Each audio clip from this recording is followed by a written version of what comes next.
So there I was podcast. I'm your host again, Travis Womack. Today's special guest is Kat Kaelin. Kat is a 10-year Army vet, hmm and Yes, she's 10. joining us from down south in good old Georgia. So, Kat, welcome to the show, and we look forward to hearing what you have to say.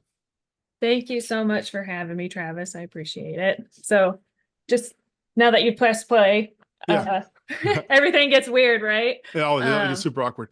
So, what do we do with no, our hands? I know, right? Um, no, that was one of the things like whenever I did podcasts before, it's like just remember it's gonna get weird once they start recording, but I don't.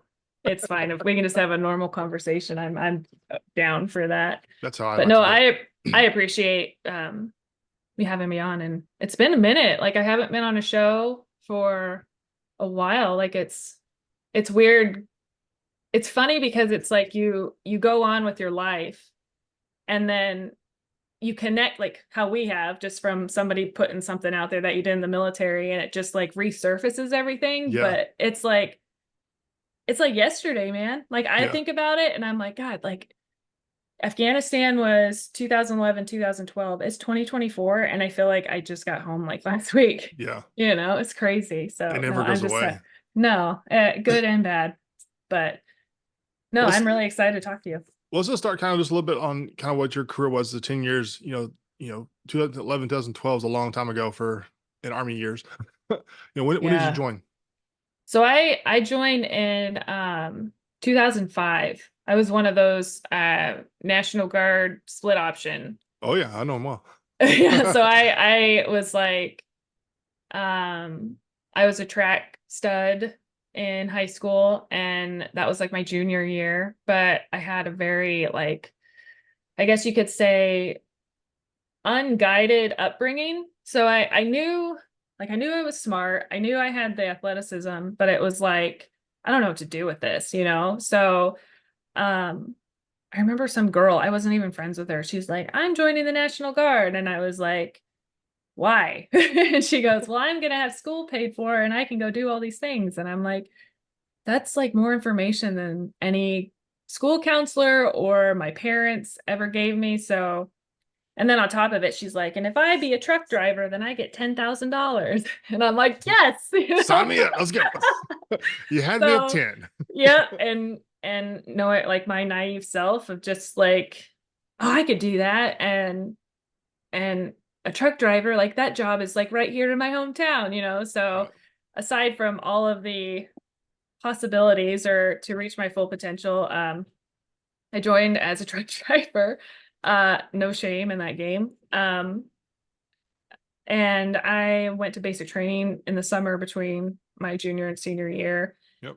Went Came home, graduated, and was given the you'll go to your advanced training during the summer and then you'll be on your way to college that fall. Well, that's not how it worked out. I actually went to my AIT from August to October, so I missed the deadline for school. And then I my unit that I was assigned to actually deployed to Iraq in July of that year. So they were there in July. I went to training. And then when I got back, they're like, hey, they need more people over there. Do you want to go?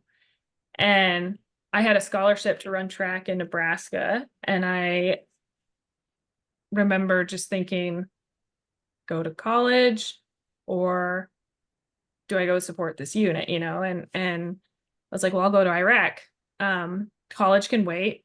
And so I joined up with them. That I actually deployed on my birthday Oh wow. um, in January. Yeah, I had just turned 19 and I was in Iraq the week later. So uh, it's never, I think many people's stories are never what the recruiter says they're going to be. Right. But yeah, so I was in Iraq from January to September and then came back, did some more transportation unit stuff, went into transition to I started working full time for the recruiting center and became the interstate transfer coordinator Okay. and worked in recruiting for a few years as cadre at the RSP. So we got to train recruits before they went to basic training, which was really fun. I actually really like the mentor aspect of that. And then one of my really good friends to this day, she sent me, I met her in recruiter school, and she sent me this email that she received from her state. She's from Wisconsin, talking about the CST program. And I had never heard of it. What's interesting about it is that it was a nationwide, both reserve and active duty volunteer like effort. Hmm. And my state never released it. Oh wow. So because they didn't want anybody to go. And I'm like, well, I'm freaking going, you know? So um fortunately I had a really good civilian mentor who helped me navigate the paper trail that needed to be involved with that whole Oh thing. yeah. And yeah, I got the email from her in like February and put in my application, had the interview, and was at Fort Bragg, Fort Liberty now, in March, and got selected to be a part of the program. So I know that a March. lot Wait, of what year was that? so that was 11. March. Okay. Yeah. So I know that's very vague. No, Um no, no, no. very That makes sense. So CST, for those that don't know what it means. so that's a cultural support team. Yeah. It was created off of the FET teams, the female engagement teams that Hmm. or the Lioness, I believe. They the concept was the same, but the difference was that we were going to be assigned to special operations Hmm. to go out on the mission set was to either be assigned to direct action missions or special forces, the more living amongst the people, Yeah. hearts and minds mission set. Yeah. So yeah, so I got selected to I was so initially the program was CST1, I guess you could say, was a combination of females from, I believe, Fort Hood at the time that just were like cherry picked and were like, hey, you're going to go support these units. And it was a complete flop. Like, yes, there were women there that did a really good job. But they needed to create like a program that was more, Sustain it. yeah, and it had like a flow and protocol, a Yeah. standard operating procedure, you know. Right. So they Crazy so they idea. yeah, like, oh, okay, like these women aren't qualified, we shouldn't put them out there. So let's put them through selection. Which the selection was like a combination of like civil affairs and SF, uh, what they called like the 100 hours of hell, which I It's a good name. and it That's a was. really good name. I like that. Yeah. It was pretty, I mean, we were out there like it was very much like SF, like how does it, like, you don't know the time, you don't know anything, just be You're just scared here. of dry race sports everywhere you go. Oh my gosh, yes, check the whiteboard. Did you check the whiteboard? That was like, run everywhere and check the I was in whiteboard. the key course in 2003, so I still dread dry race sports to this day. Oh my gosh, yeah. Like if you're on fire guard, check the whiteboard. If you're Yeah. not on fire guard, it was Yeah. just make sure your pack is the right amount. I mean, it's interesting though because you the uncertainty and you are constantly being assessed, like the whole thing. Yeah. Um, you can see how it really gets to people, you know. Oh yeah, the So, anxiety takes you over. and it's Like, interesting because that really like came out with a lot of my peers. And I just like looking at these people, I'm like, you guys are supposed to be like top notch and are just crumbling. yeah. So, but I guess they weed those people out, you know. That's the point Um, of it. right, yeah. But I do have to say, that is the point of it, but there's also we need numbers. So they were letting everybody fly You gotta through. balance it a little bit. It's a weird Yeah. teeter totter. But I was really actually fortunate, even like with my group that I was with was CST2, Yeah. and which essentially was CST1. But it was still in the pilot phase of Yeah. them creating what they needed to do. So we did the selection process, and then we went through I think it was about 5 or 6 weeks of the actual course where we went to JFK and learned all of the cultural aspect, got a little bit of language, got a little bit of like hand-to-hand combat, weapons training, the like basic Yeah. training, I guess, aspect. And then at the end of it is when they had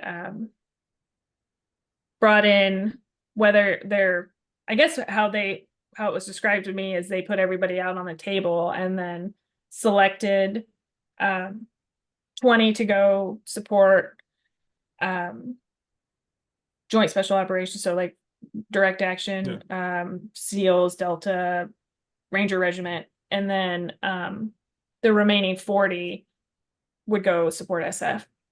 So I feel very fortunate to have been selected to go support direct action mission Ranger Yeah. Regiment or 75th. And yeah, it was even though it was very much in its infancy stages, I feel that it working with them was like there's just quality dudes there. Oh And yeah. there's the ones that are not and the ones that are, Well, but people are they're, people at the end of the day, but the yeah. overarching, you have dudes that are like-minded of like, we're going to go kick indoors and blow some stuff up.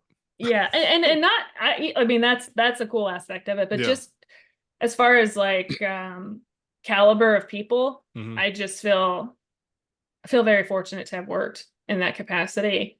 Um, so to kind of backtrack a little bit, my story of getting there is not the like I was very like I'm a very motivated person, alpha, very like the leadership roles, hold myself to a very high standard, just that type of mentality. But um, so my friend, when she sent out the recruitment letter or the email, and it was like, we want some like high speed females to go and do this mission, and I'm like, oh, okay, yeah. She's like, this is like right up your alley, Kat. Like this is just like how you Hmm. are. And in my mind, I was like, that the concept of that was cool. Like I'm like, yeah, this is right up my alley. But I had so to give kind of some context, because my reason of going was a little different. So when I was in Iraq, I was raped twice. I know this is like, oh, shotgun right to the face, but It's okay. And not yeah. funny that, but sorry. Like just like Yeah. I've been through a lot of like my own growth, and I always have to remind myself like not everybody can take you saying that so bluntly Yeah. with ease. Yeah. So I apologize to That was the it. listeners and to you.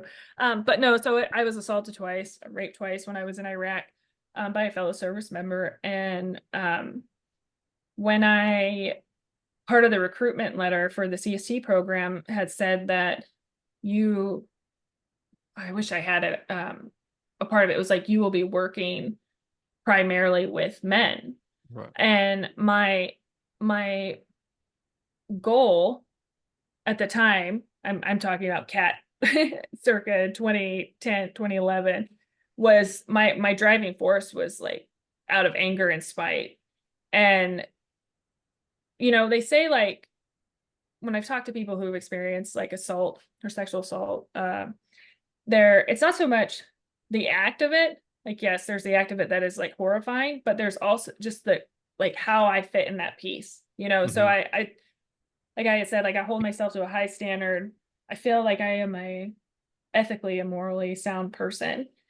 And the thing that got me the most about that whole situation was that I had found myself in that situation, right? So whatever had happened in that situation, like I had placed myself there. And this is like mindset then. So I struggled with that. I struggled with like putting myself in a vulnerable position to be taken advantage of. And it's really interesting, kind of veering. I'm like all over the place now, but I'm veering a little bit with the fight or flight aspect Right. of how people respond. Um, I'm 5'10". I have a very like people like very like authoritative stance Gotcha. structure. Yes. Yeah. And I don't I take pride in people kind of looking to me as a person of strength for them, not just like as a like a comforter or nurturer, but just in a physical sense as well. And I've always considered myself to be much stronger than the average female. Hmm. And so finding myself in a position to where my initial traumatic, my initial response to this traumatic event was to freeze and dissociate.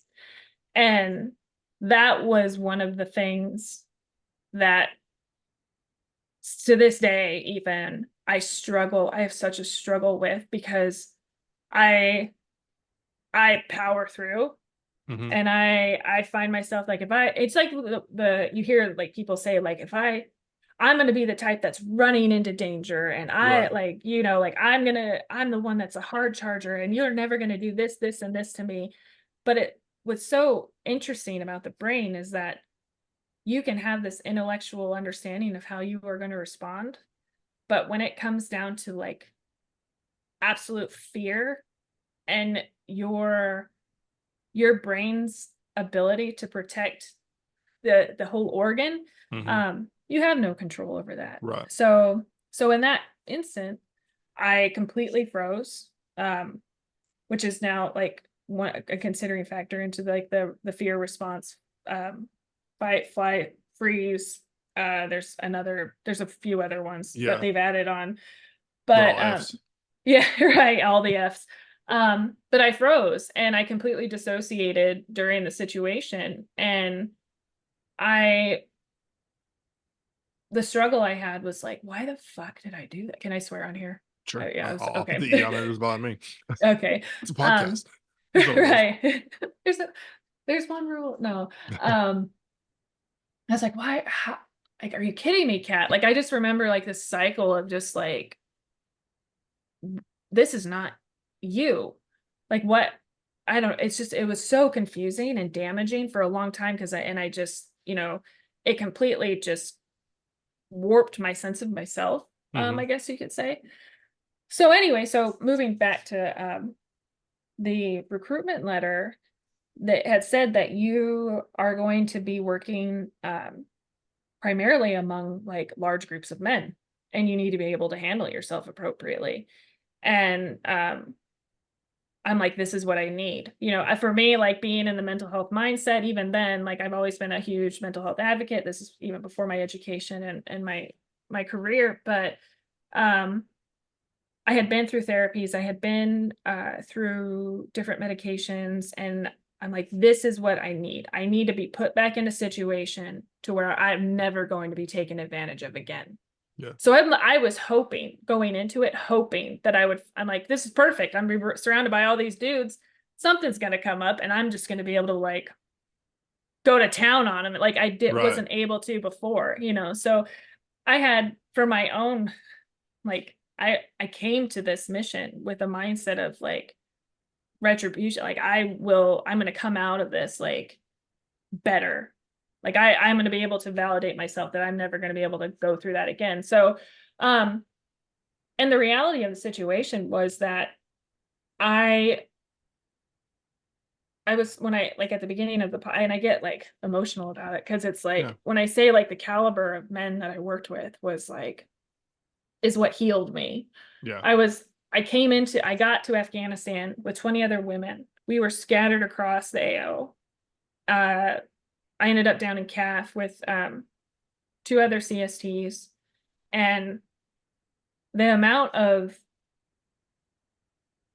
I would say, like professional care and attention that the platoon and just the people that mentored us and helped us get to where we needed to be. Because ultimately, like it was a pilot program. We were given a bunch of education and information that, yes, you had a nice master class in this, but it really wasn't relevant to what we were doing. Um, but these guys, like they legitimately were like were they took care of us. Yeah. They took care of our well-being. They asked about our families. They actually I remember this is the silliest thing, but one of the most profound moments in my life. And I think people, it's very small, but I think on the grand scheme of things, it's huge. But we're conditioned in the military to walk a certain way, dress a certain way, behave a certain way. Um, it's part of the game. Oh yeah. It's what you need to do to create And a it never goes soldier. away. No, but I remember when I got there, we were we had all of our equipment, but we weren't able to put it together until we got there. And one of the squad leaders was helping us set up our kit, and we're like, do you have a like a format or some sort of like diagram to where we're supposed to put our pouches? You know, because that's what we're used to. You know, we're like, Right. you put this pouch here, even if it sucks and it's not helpful, you still put it on there. Right. And he looked at me and he's like, do you plan on throwing grenades out there? I was like, no, we're not giving any. And he's like, well, then you don't need those fucking pouches, you know? So he said what essentially what came out was like, you Bring what you put your need. kit together, yeah, so that you are efficient on target, so that you can move right, so that you have what you need that makes sense for you.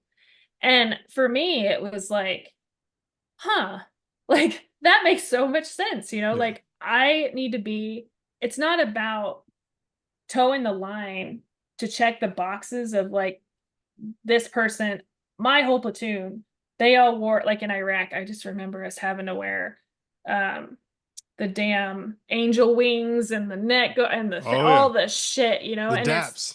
you're right, yeah, and it, like I understand the concept behind it, but it wasn't like a lot of it didn't make sense, and it didn't. But they had to check the box, so they made you do the shit, right? Yeah. So it's like Liability. that, yes, and that was like with working with those guys, it was like, huh, yeah, no, you do what makes sense. Like you're given these tools and you use what you're given. Um, hopefully with you being like a mature individual and common sense to go out and achieve the mission so Yeah. you don't become a liability. You know, and there's so much at stake with these missions is that Oh yeah. like these guys it's there's the fun and the goofy aspect of working in that realm, which I really appreciate, and it ties into like my personality as well. But, you know, when I say like I going back to like my reason of going over there was to kind of validate myself again. Like I was I went in with a chip on my shoulder because I remember like they're like, why are you such an asshole? Like, you know what I mean? Like, what are you like, why are you such an What are you like I trying to didn't want prove? right. And that was Right. the thing. It was like it came across as me trying to prove something, but at the end, like, unfortunately, I was given this like this human to human like understanding. And it sounds so fluff. Like I hate to say it, but there was like the connection that I found working within these units, like the brotherhood was is what healed me Yeah. essentially. Like I could take my experience and look at it for what it was and understand that that was a bad person. You know what Yeah. I mean?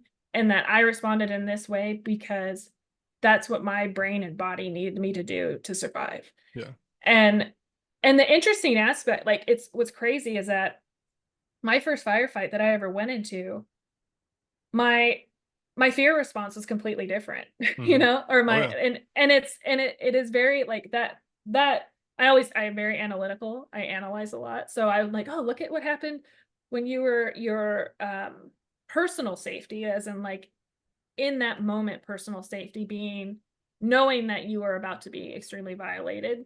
Um, how your body responds to protect itself in in regard to coming out of the bird, shit's just going down and I'm like, what the Yeah. fuck is happening? And response is different, right? Oh yeah. So it was really like that aspect of it was really interesting to me. um yeah, so funny story with that.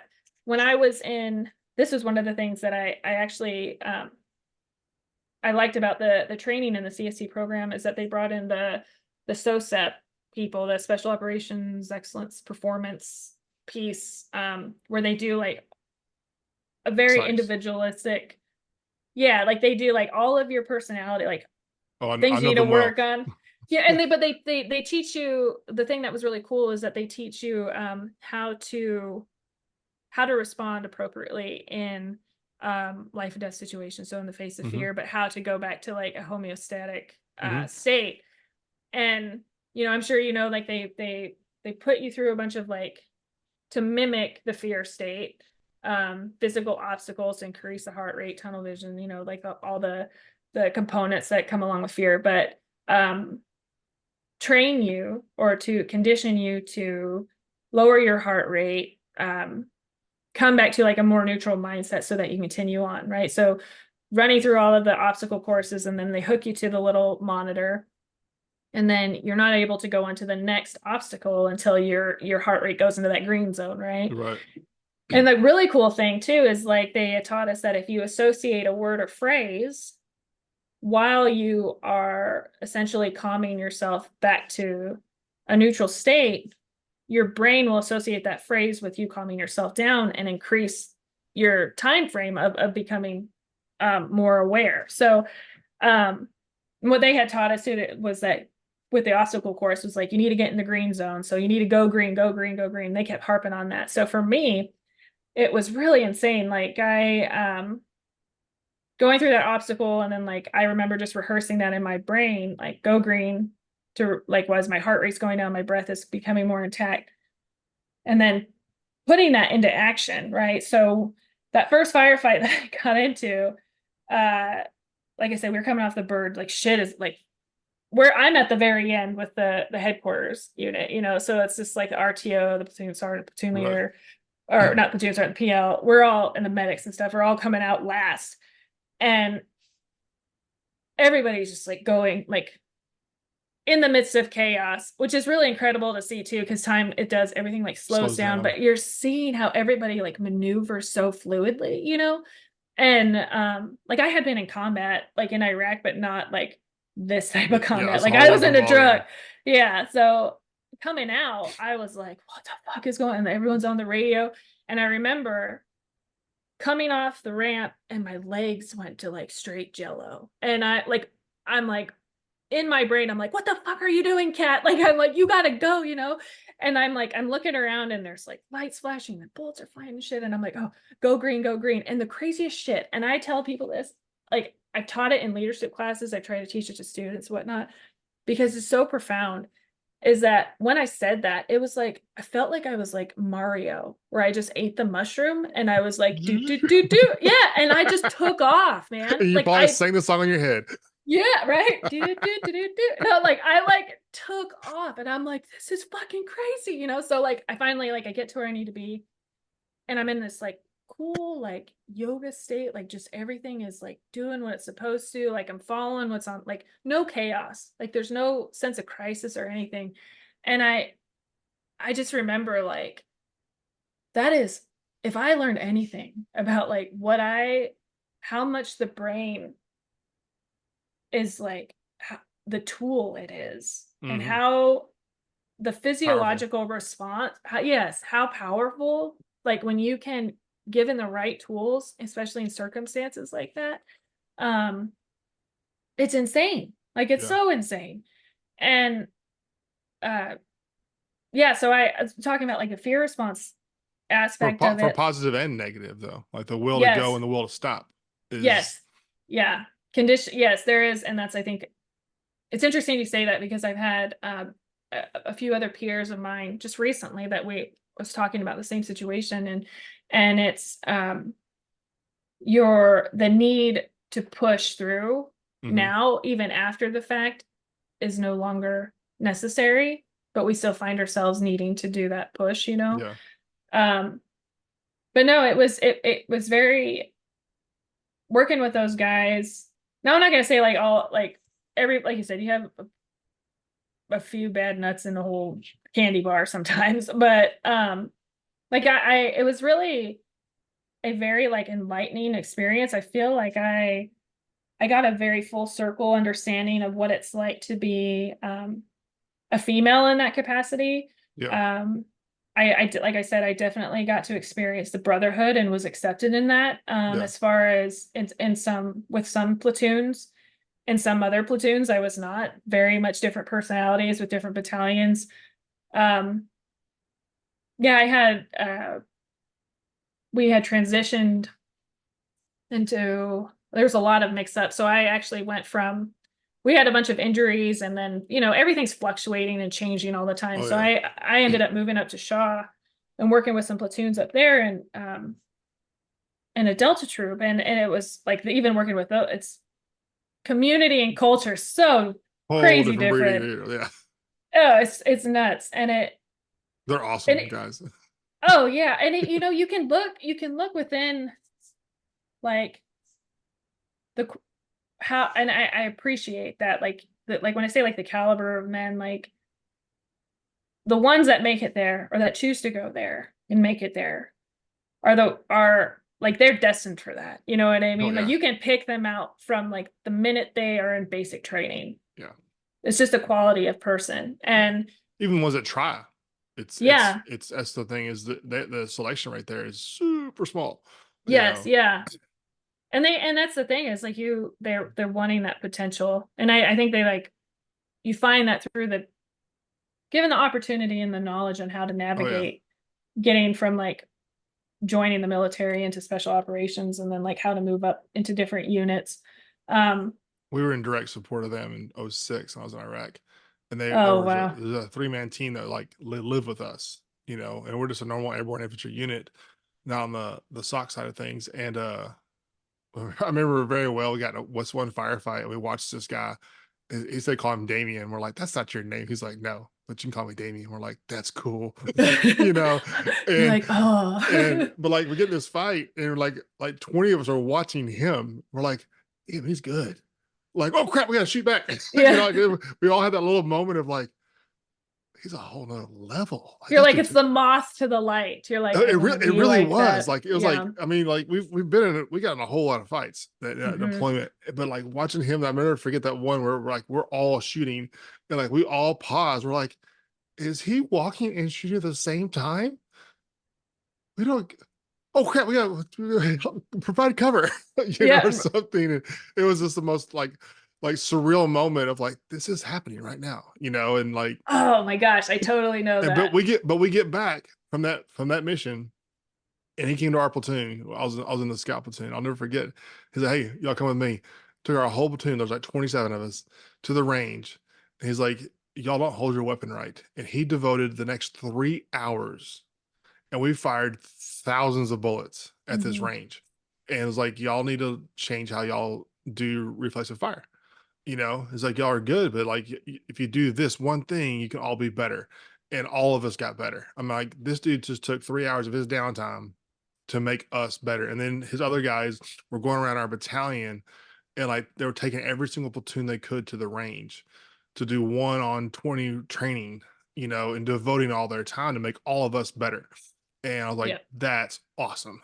And That's it though, man. That's like that's what I'm talking about. Is like you have these type of people that genuinely and I found like majority that the troop that I worked with CAG, like those guys, like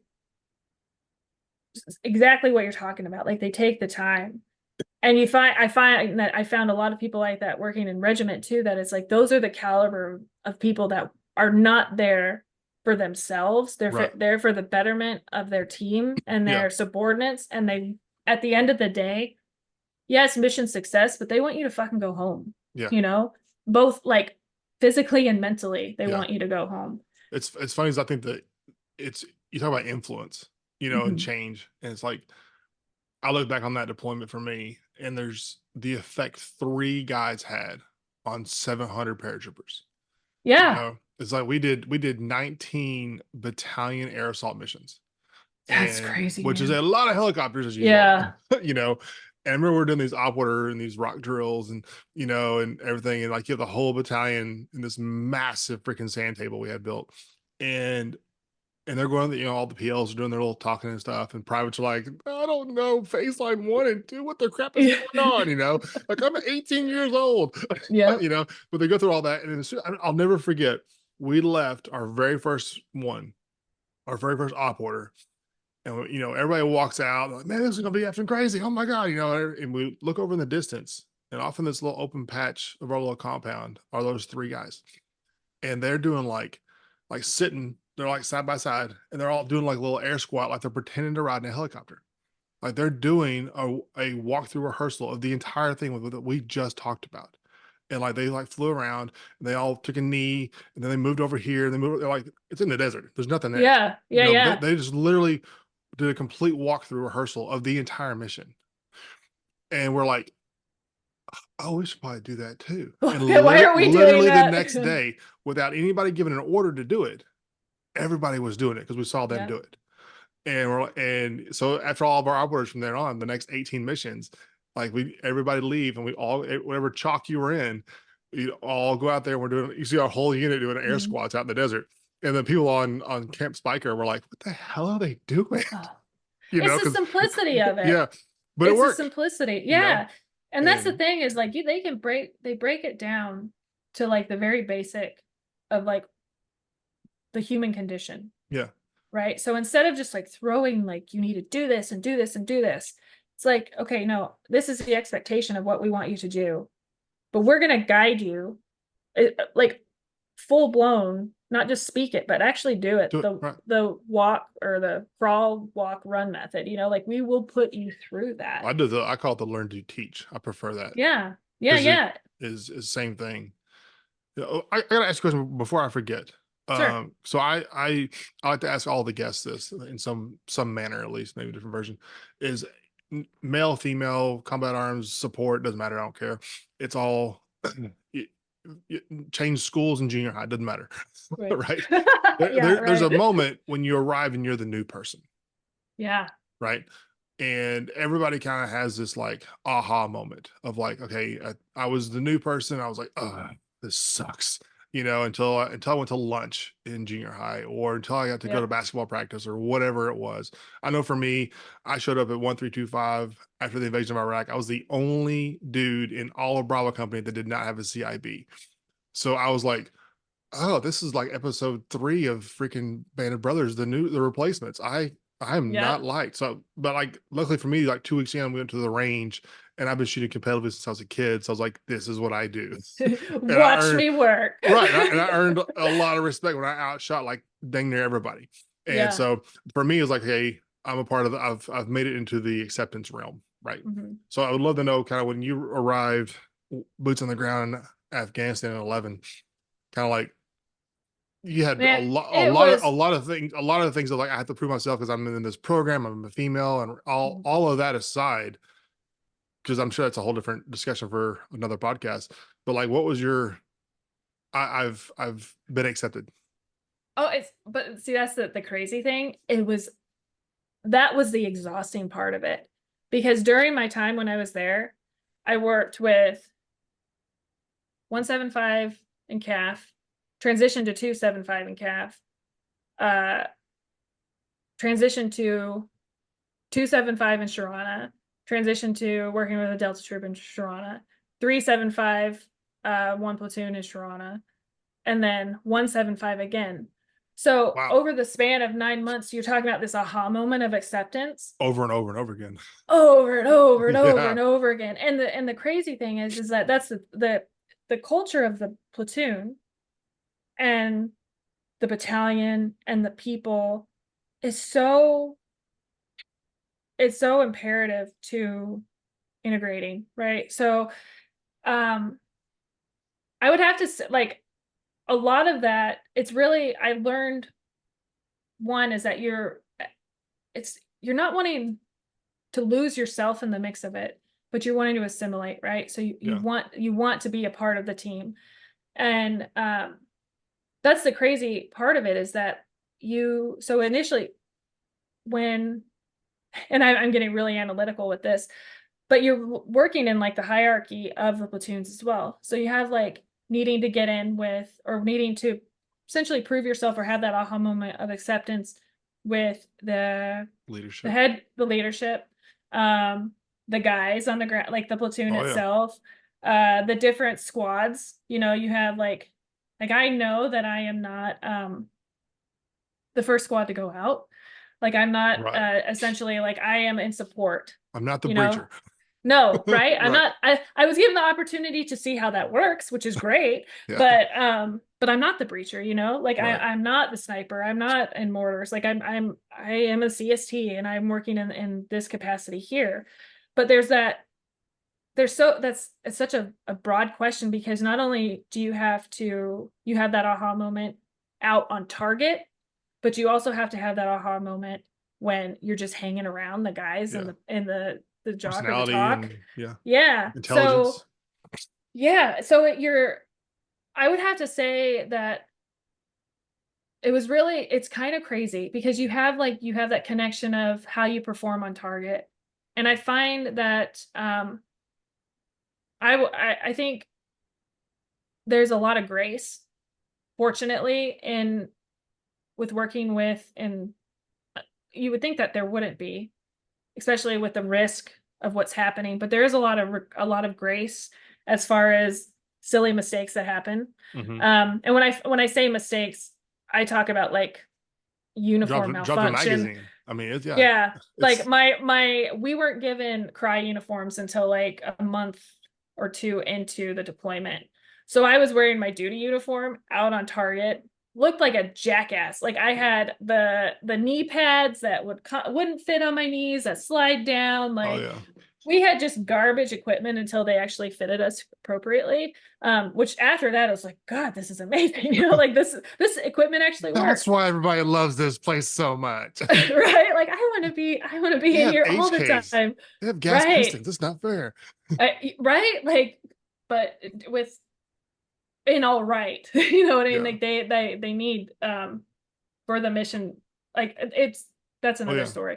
But so yeah, like I feel like I was able to when working it's different too with the dynamics of like my aha moment when I was in, and this is, it was right at the beginning, like when my guard started to, like my whole asshole facade started to lighten a little bit, was that I found like when we first got, Ashley and I, my partner that was actually killed with the Rangers, we got to CAF.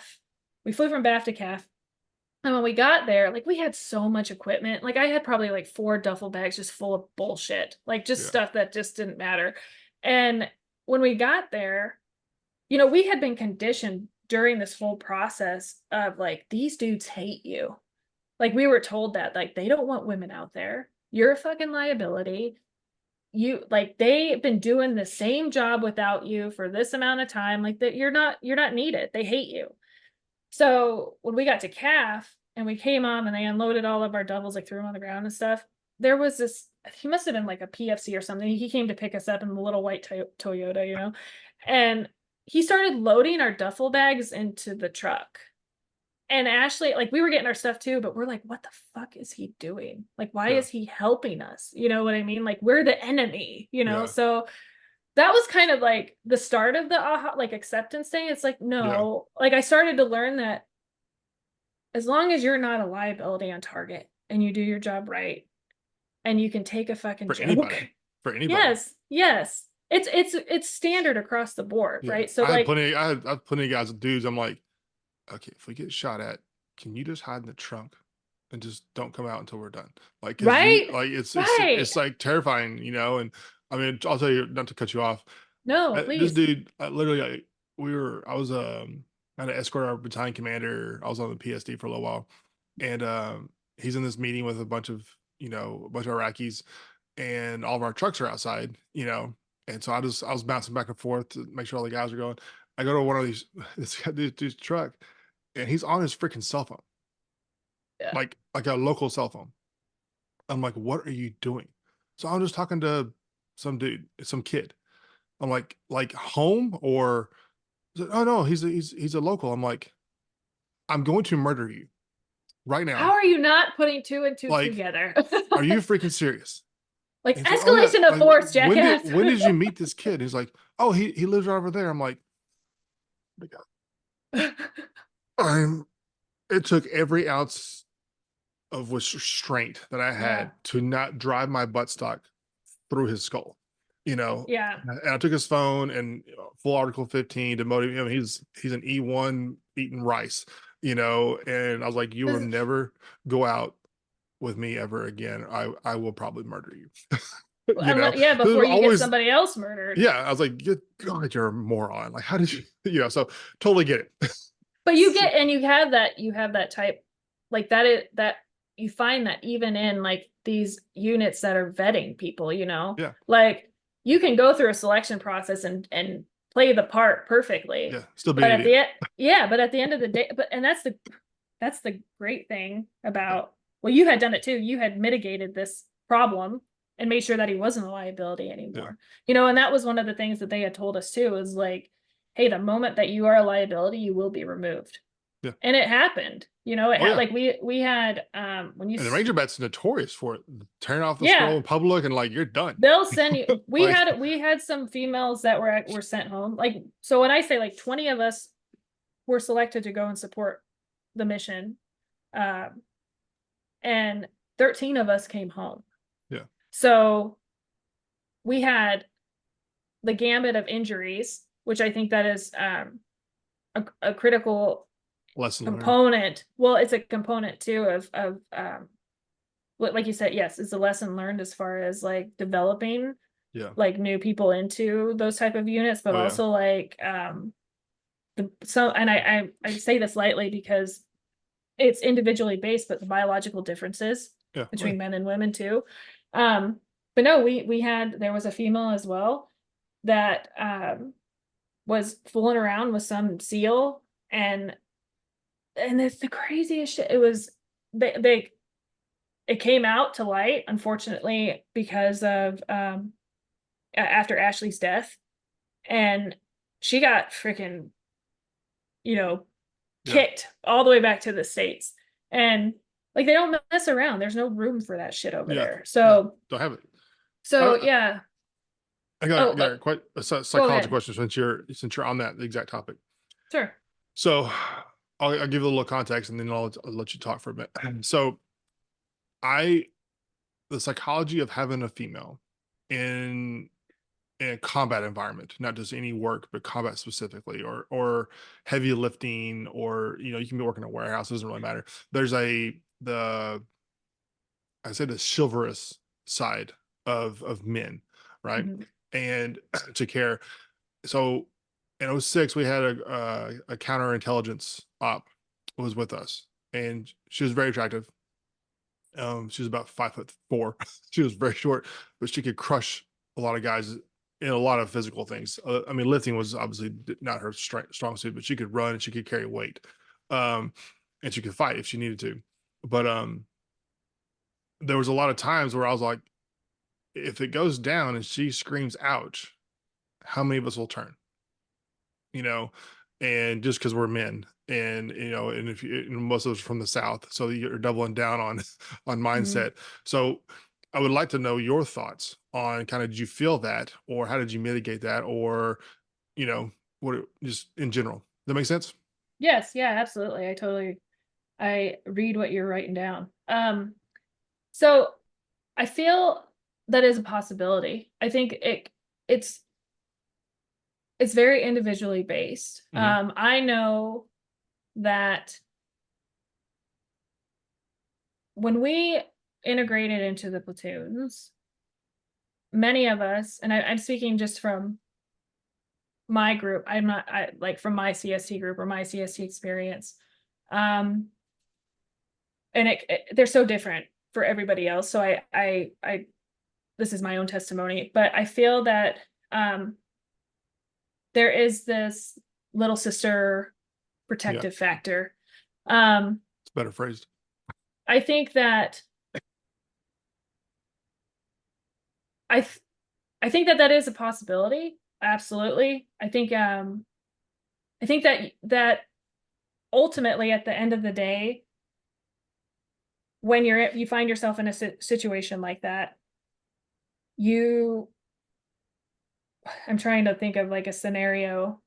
For example, okay, so if we're on target and something goes down, and the concept that we often hear is like there's two dudes and one chick, who is the person going to go help type of thing. Right. um I, I'd hope that your training as an individual kicks in and Goes for all three.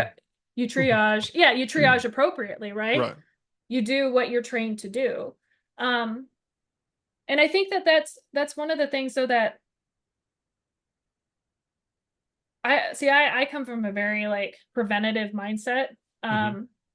And I believe that that's one of the things that needs to be discussed and talked about and incorporated into training, Hmm. as far as let's look at you as an individual, Travis, and see how you respond in this scenario without even you knowing the context of it. So it would be Hmm. interesting to like, and I'm Oh not yeah. trying to deviate, but like No, no. put you in a situation to where you have a female and this is like me being analytical, a female that's been in your platoon for a while that is one of the guys, one of the people, one of your Yeah. people, right? So there's not this like, she's a piece of shit, I'm never gonna help her out, or Right. he's a piece of shit. So like putting you in a scenario where there's the three people that find themselves in a situation where you like them all equally, or there's All like right. the What's the control? Yeah. yes, right. So um putting like tests in place so that you can understand that component of yourself, right? Yeah. Um, but in reality, I always like to bring the reality Self-awareness. pieces. Yeah, but in the reality aspect of it, um, that isn't something we do. Yeah. This is something I think that people need to do a self inventory of. Army Um, doesn't have time or resources for that. right. But I do one of the like psychological components of it too. I know just from my experience. So after Ashley's death, meeting people who so I worked with Ashley and her platoon that she was assigned to in CAF before I moved up to Shaw. So I knew the guys and I knew and her and I were very close. And talking with some of the guys after the fact, and I actually met the team, the the HVAC team that oh my gosh, I'm losing my you're bringing up emotion, so I'm starting to go The blank. evac team. The evac team, yeah, Yeah. sorry, that worked on her, um, going back to Kandahar and speaking with them, and they had said that we like this is our job. Like we go and we pick these guys up and we work on them and we bring them back, um, and nothing has. I don't know if it was just Ashley herself. I don't know if it was the fact that she was a woman. I don't know if it was just all the circumstances in that moment. But they had said there has been testimony of like her death and in that regard had impacted them more severely than a lot of their other Jeez. experiences. Yeah. And that's something that you need to consider, right? That's something that we need to consider as a force of if you're going to be putting Women. people in this capacity, that women in this work capacity that test our cultural norms, then we need to be aware of how that's Yeah. going to impact us. So I did It's a like great to point. answer I've your never thought question. about that. That's you're the first person that's ever said anything along those lines. Everyone always leads into the front part of that, but no one's ever, I've never heard anybody talk about the loss because like, golly, my brain just exploded. I'm sorry. Like I'm serious. Like I that's profound because I've been through a lot of loss and I know that affects me. But like the idea of losing the loss of a close female, like a sister idea, is it. Golly, those MOSs don't do well with failure, and I would the psychology of that is crazy because that's what it would feel like. It's like you can lose a friend in a fight, you can lose a dude, you can get hit with an IED, get shot, and it's like, damn it, like that's just honestly, you train to that point where you think it's just luck on the bad guy side. Like you got lucky, one of your 8,000 bullets happened to hit us, you know, and but like if yeah, that would the sense of failure would be almost overwhelming. I can totally. it's it's interesting too to look at it on our like the female side, right? Because I feel like from like how you said, like looking at the loss of your friend, like that's your brother, you know, like that's Yeah. it's a different it's a more it's like a like you said, like a there's like a an associated anger, like a very much like I revenge, I you know, like I this isn't fair Right. type of like loss I'm trying to describe. And I Yeah. feel Yeah. like that's the same as like how we feel as far as like losing our female peer, Ashley, Yeah. in my aspect. But have the same sense of feeling of loss of like I feel like the men that died as well, there is this there's a different perspective, I think, as far as like a female male brain perspective on dealing with this loss. Whereas you looking at the anger side of a man losing a male comrade, and then a male soldier or whatever losing a female comrade, that it is it's a deep sadness. Oh yeah. Like it touches a different like a sensitive Oh, it's a part of a different nerve, man, completely different nerve. Yeah.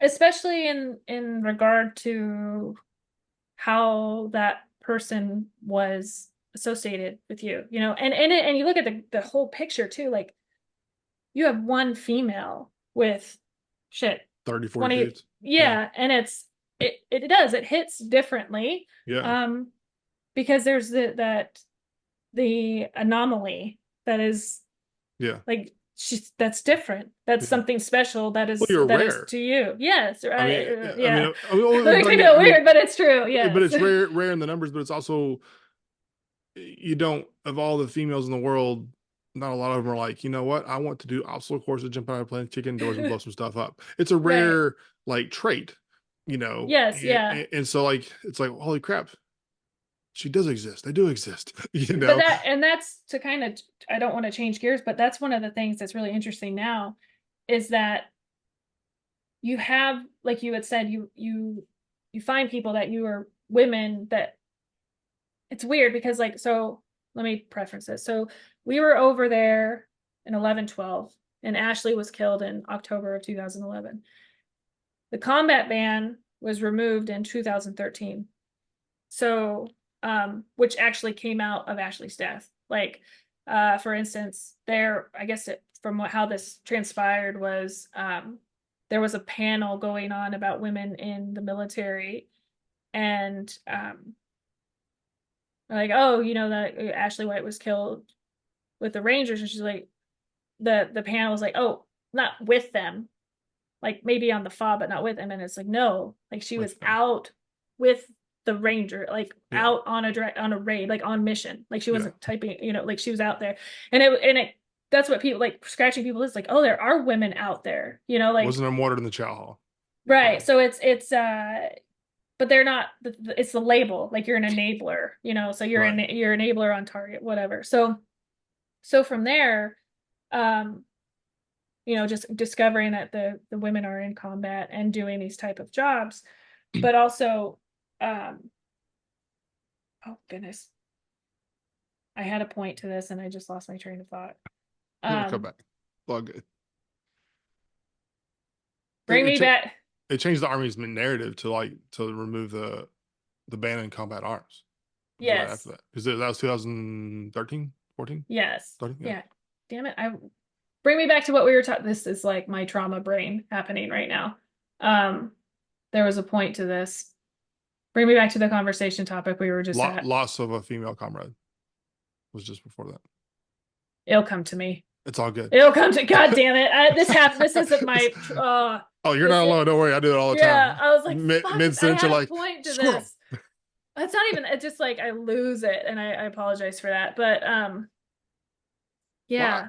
I find all Anyway, of it just very, very fascinating. And just like, I commend you for doing it. One, because and you had your reasons that you've already discussed. Go ahead. oh, I came back. It Sorry. came back. Go for it before I go Yeah, lose again. okay. So you're talking about rareness, right? Right. So you have like the aspect of like women thinking that they want to do this type of work, right? So you're like, oh, you can go and be in combat, and they're advertising this and marketing it to women. Uh, women go to Ranger School, women go to SF. We want women to go and do all these things. But the reality of the situation, even right now, like it's 2024. I spoke to somebody in regiment recently that said that there's only 6 women in regiment. Right. So, like you had said, talking about the rare personality components that make up this type of individual, being female with the same regard to wanting to jump out of planes and shoot people and do all this crazy shit, is so very small. Oh yeah. And that's why I just emphasizing that there was so much push and political agenda into like shaking things up to Hmm. like just this whole, you know, mess of shit when it came to like putting women into these positions. Oh yeah. When I think the women, instead of marketing it to like this silver shiny gold star that you're going to go do all this cool stuff, just letting it organically evolve, Yeah. Just allowing remove the barrier.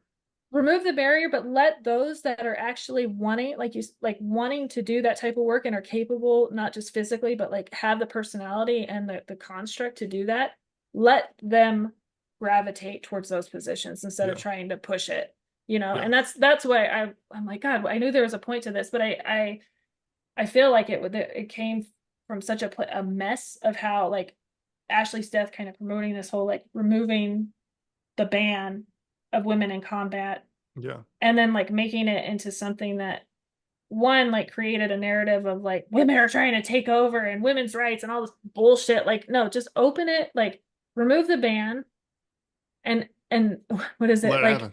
Yeah, like Well, they it's will interesting. come. Those dreams. Yeah, it's very true.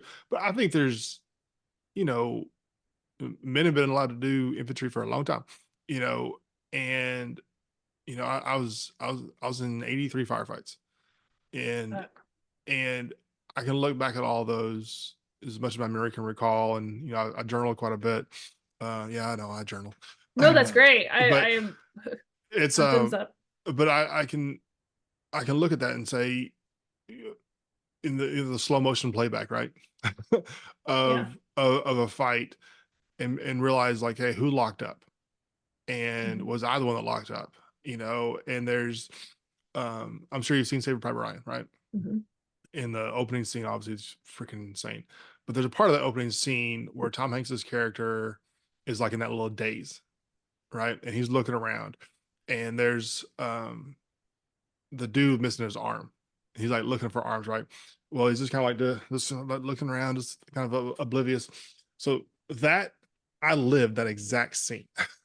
Oh my God. Not the arm part, but like we're in a crazy, crazy fight in northern Baghdad, and like crap is coming down from the roofs. I was like, man, we're about to recreate one of the worst things ever in Ranger regiments. We're not a Ranger. It's like we're living Mogadishu if we're not careful. Our guys from the rooftops, and it's not pretty. And I'm behind this little fence, and rounds are hitting the gate and everything. And I look down this little sidewalk, and there's one of my soldiers. Who's been in our unit for about 8 weeks, and he's just standing there, and like rounds are hitting, and he's just like, I'm like, his name was I'll use his name because it's really funny. His name was Greater X, and it's really really hard to say when you're in combat. So we all called him Gore-Tex because it's way easier. you know exactly right, nicknames. And so I'm like, Gore-Tex. And he's like, what? I'm like, get behind something. And he's like, oh yeah, cover. I'm like, swear to God. you know but like Yeah. it was his first firefight, and he was just like it just the moment kind of got. But after that, he was a stud. He went out to be a freaking ranger and everything, and he's just a beast and a half. But Thank God, right. But it was just like that moment of like, you. I use him and I use another guy, and he'll kill me because he's on the show. I'm gonna tell the story, and he's gonna be like, "Damn it, not again!" But we were in a semi fight, but a Spectre opened up, right, and dropped a whole bunch of ordnance, and it was awesome. And so we had to go do BDA and survey the ground, and it's not pretty. And well, one of the 40 millimeter rounds came from this guy, went through this dude's head and went through his arm. So it's just there's body, no head, no arm, just specks everywhere.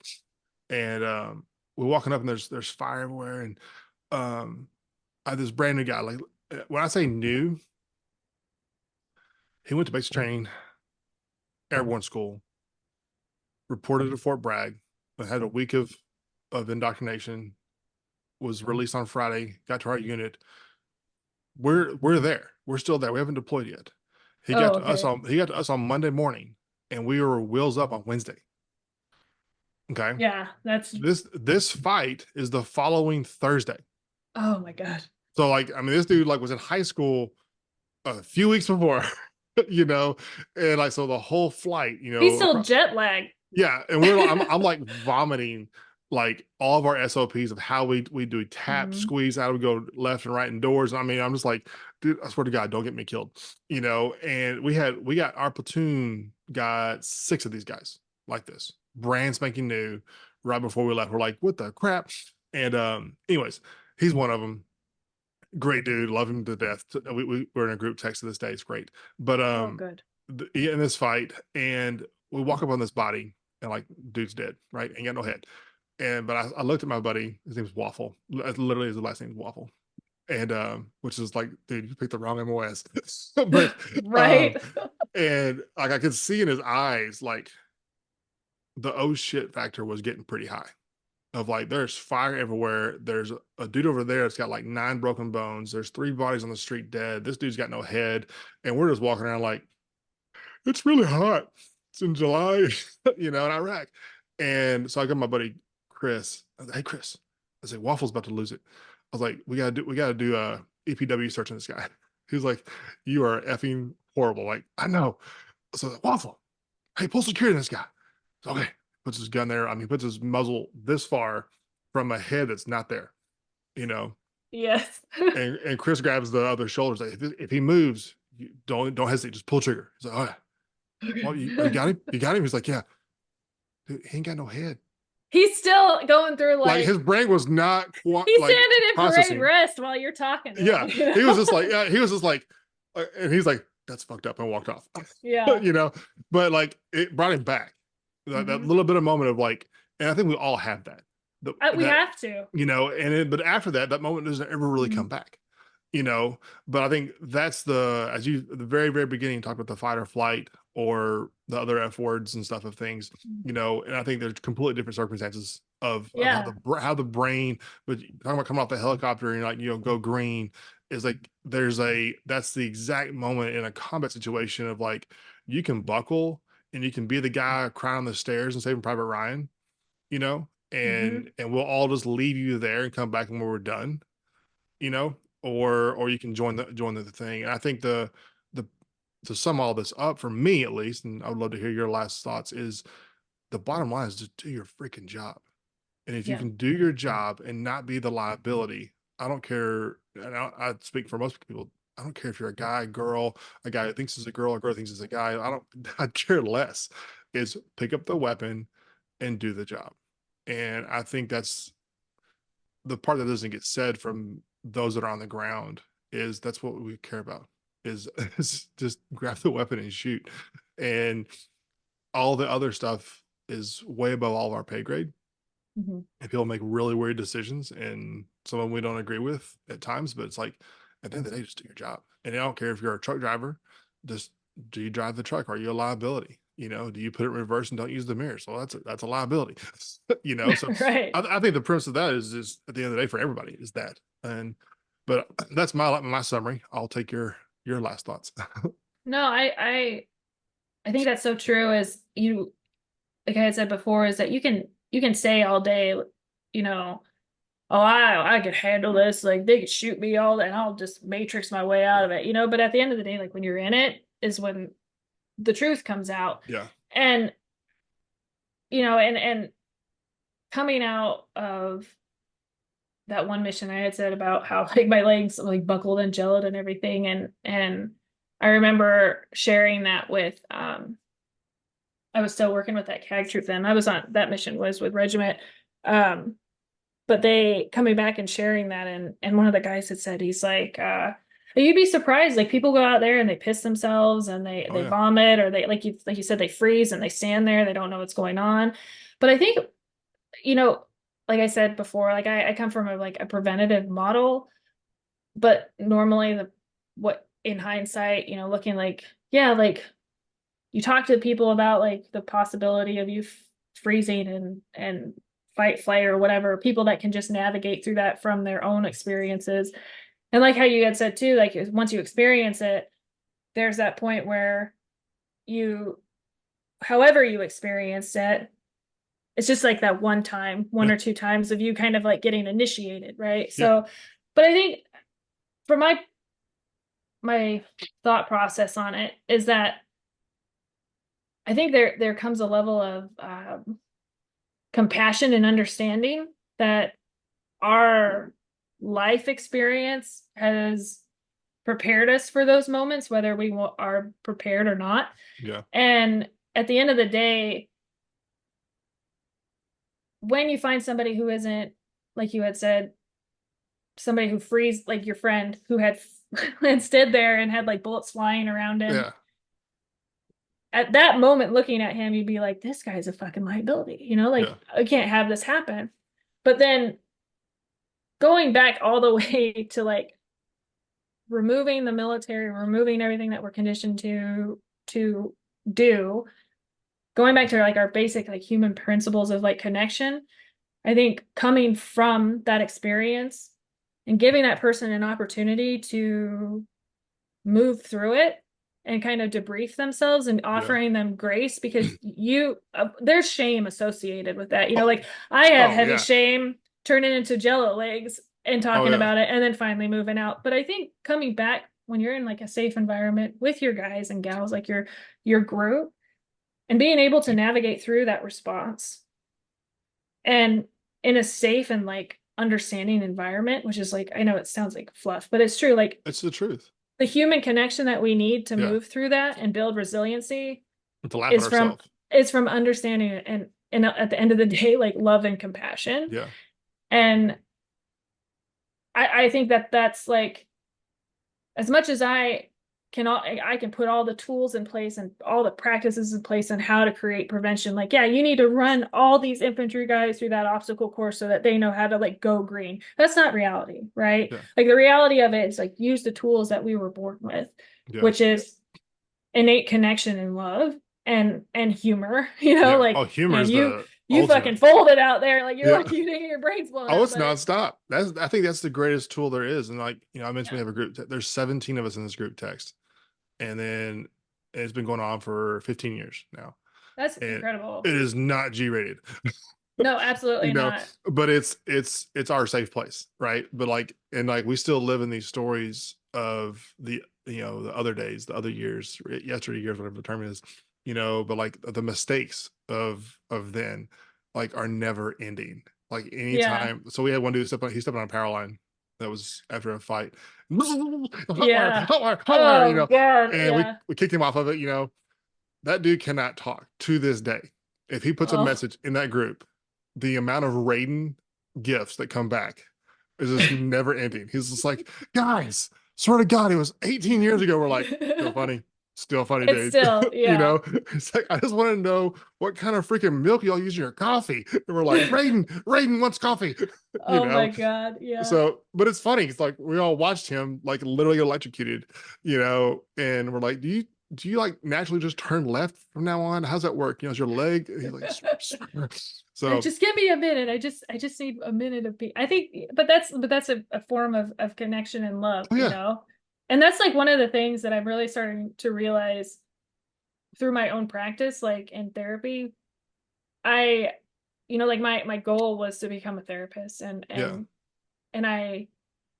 I've been really jaded by it because, and I just had this realization, surprisingly enough, is that just through like my own experiences and continuing training and education and listening to other people's testimony, is that like we as a society, and it blows my mind because the answers have been there all the time and we talk about it all the time. Like coming out of the military, one of the biggest proponents of like people killing themselves or having mental health issues is isolation, yeah, right? Like I think it's awesome. And I love this so much, like that you have a group text of 18 dudes from the past 15 years. Like that is more therapy, that is more healing than you going into a one-on-one session with a therapist. oh gosh, yeah, And I have this like this epiphany, I guess you could say, is that I just recently learned this term, which I think is just really profound, is like in the westernized therapy, which absolutely like therapy is good.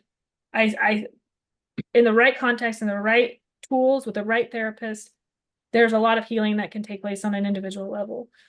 But at the end of the day, it shouldn't be an individual level. And Mhm. that's the proponent that's missing in healing is the community and the decolonization of therapy is one of the issues of why I am reluctant to go into practice Mhm. because I feel that yes, I can offer you, my client or whoever, these tools, but at the end of the day, if you are having to navigate these tools in a world that is exasperating your symptoms to begin with, I'm it's not going to work. It's Yeah. not going to work. You know, and I guarantee some of your friends that are in this text group have been to therapy Yeah. and possibly have come back to the text and be like, this fucking therapist said You will this, not this, and believe. this. Yeah, said this, and this, and gave me these You told me tools. to And I put think, sticky notes on the refrigerator and remind right. myself I have value. Yeah, stand in a Right. Superman pose and say, you are beautiful. You know, like we're, What's what's the old SNL skit of the mirror with Michael Jordan? You're beautiful. You're wonderful. yeah, um yeah, like I can the see guy the it. guy the guy that died, Hartman, that used to, oh my gosh. Sorry, I'm older, so Oh I yeah, no, no, no. I'm like tracking onto that too because I can see what you're talking about. But no, like, but that's the thing is like, yeah, you're given all these tools, but if you're not in an environment that is affirming and holding you accountable, because right. at the end of the day, like we are coming to this place of wanting healing, and there's there's a lot that goes into even taking the steps to go and do that, Yeah. right? So there's going to be a lot of like one step forward, five steps back. But if you are in community of people who can affirm that and acknowledge that and keep you accountable, Yeah. then you're going to have growth, Yeah. right? There's going to be growth. And I like even from my own like I've been in therapy, tons of different types of therapies over the past 10 years. And Yeah. I feel like just recently with like the work that I'm doing in like the psychedelic space and learning the techniques that they're using as far as like putting creating community and fostering a space of love and connection during these, and it's not, you don't even have to use like the drug to promote this healing, but just like the biological components of like safety and connection is what is bringing healing. Yeah. And I feel like that's the most obvious thing. Like you said, like so many nonprofits and all these organizations are like, we'll send you to the mountains and you can connect with all Yeah. these guys and gals and da da da. But yeah, you give them like this sense of like community and connection, and then you drop kick them right back into their environment. Yeah. And I have a theory on sorry, I didn't mean to cut you off. no, I would love to Um hear it. I'm all so my theory, and I haven't taken any psychology classes other than marketing stuff, is the military specifically, you're taught to deal with a lot of things. Like you're taught how to deal with overcoming adversity and how to, be hungry or be tired. And, and there's a lot of like physical-ish things we've taught to overcome. And then there's, one of the things you hear in therapy-ish world is, how do you feel? What do you feel? I feel happy, sad, blah, blah, blah. And you're taught how to use the positive emotions and how to like overcome negative emotions, right? Like, okay, well, this makes me feel very angry. Okay, well, let's just dive into anger, blah, blah, blah, right? But I think of all of those, the one thing that isn't addressed, and that's in the professional world. I've been in some therapy in my day, but also I think specifically in the military, is the one emotion that soldiers cannot deal with is the feeling of helpless. It does not correlate, and I don't apply emotions here to you, but when Ashley died, that emotion crossed through. You felt helpless. When my friends died, I watched it happen. I mean, I could not leave my position to go 600 meters over where I could see just this torment of black smoke and knowing hell was coming down on my friends. But I couldn't leave my position because it was guarding a bridge, you know, and the feeling of helpless is the worst thing in the world. You can't do anything. And I think that emotion follows us forever. And if you can't find a way to deal with that emotion, it will get the best of you. I think I personally feel that's where veteran suicide starts. Is and it doesn't have to be traumatic helplessness. It can be, a rape or losing a friend or in a firefight and whatever. It can literally be very, very minuscule of helpless. Like I got out, I couldn't get a job, I felt helpless, and I have this career of awesomeness.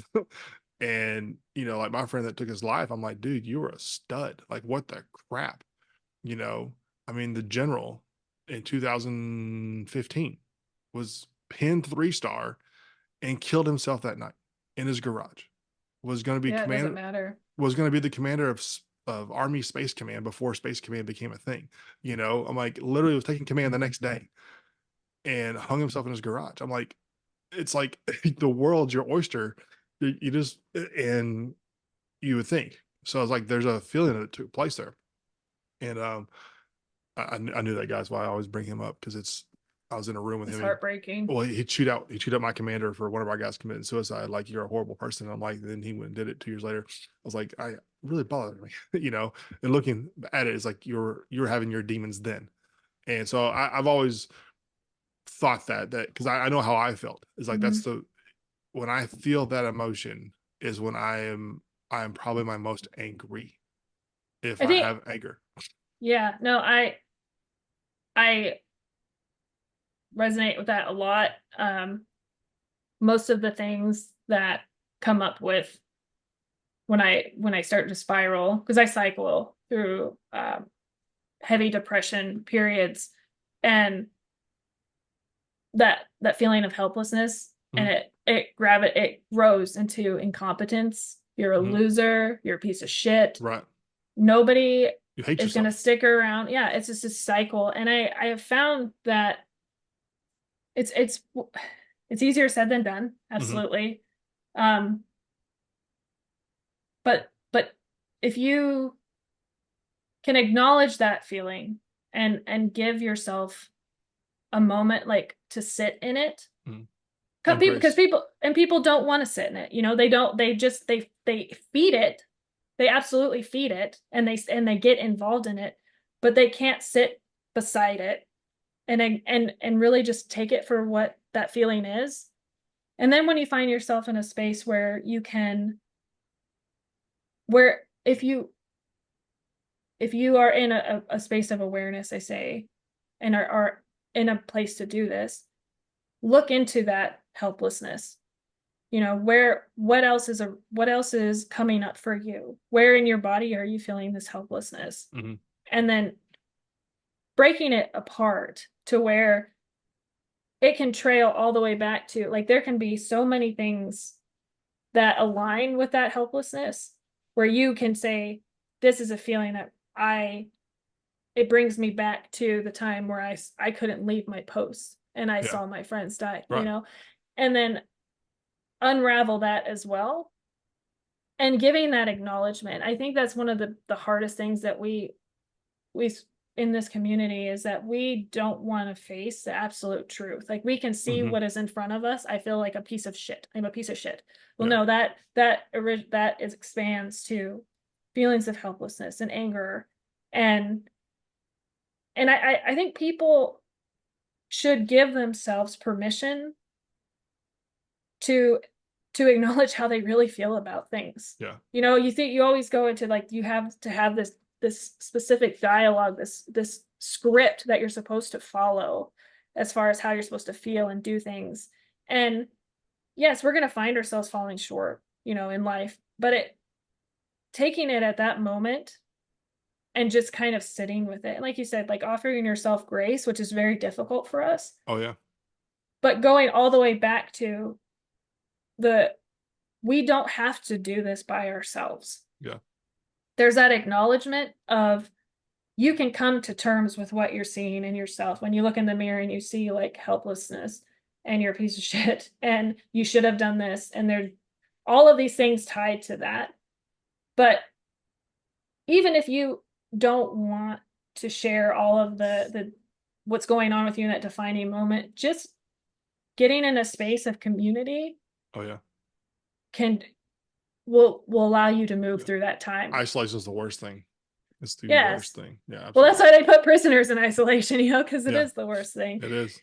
And I like there's like the suicidal ideation, and I have a family and I have a very small community, and I feel like it's not emphasized enough that, and I think we need to take responsibility and do our own due diligence as far as like keeping a hold of our community and Hmm. keeping it close, because it's so easy to go and like Well, network share. with all these different groups, right? It's to share with them though. I think Yes. is I think my friend I told you before I hit record.